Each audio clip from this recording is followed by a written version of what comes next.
President Trump proclaimed that the operation is over and the patient lived as his raft of foreign auto tariffs began taking effect, and a baseline import tax against nearly every country will get the green light April 5th, before the stock market took a nosedive Thursday morning.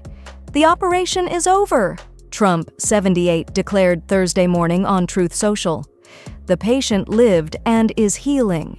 The prognosis is that the patient will be far stronger, bigger, better, and more resilient than ever before. Make America great again." As part of his so-called Liberation Day on Wednesday, Trump had announced a tariff of 10% and customized rates against virtually every U.S. trading partner to be implemented on Saturday, except ones that have been sanctioned and a few that were previously targeted. There was also a 25% tariff on vehicles not assembled in the U.S. that took effect Thursday. Further tariffs on auto parts are scheduled to start May 3rd. The president has long called for deploying tariffs to revive domestic manufacturing and reindustrialize the U.S. Critics fear that the large tariffs could cause prices to spike for everyday consumers and hamper economic growth. Markets reeled after the opening bell Thursday, with the Dow Jones cratering 1,227 points, or 2.9%, as of 10 a.m. ET, while the S&P 500 dropped 205 points, or 3.6%, and the Nasdaq plummeted 811 points, or 4.6%. Top Trump administration officials have acknowledged that there will likely be some short-term pain, but have argued that sacrifice will lead to an economic renaissance in the long run. This is the reordering of fair trade, Commerce Secretary Howard Lutnick told CNBC's Squawk Box Thursday morning.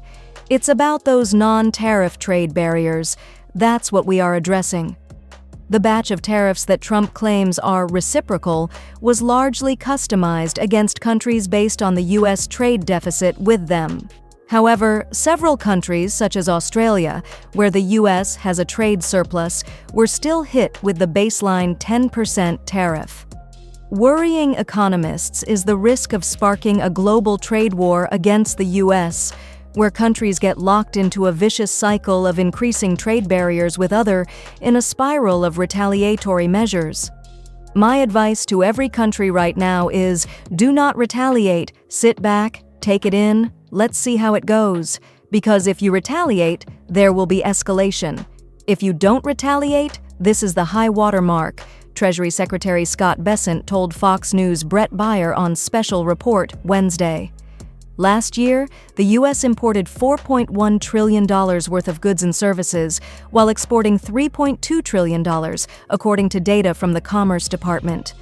For context, U.S. gross domestic product hovered around $29 trillion.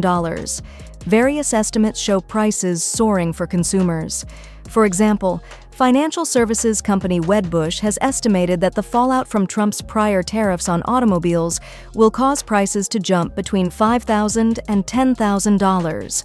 But Lutnick argued that by protecting U.S. industry via the tariffs, there will be a surge in construction on American plants and a widespread effort by American companies to make their products back home.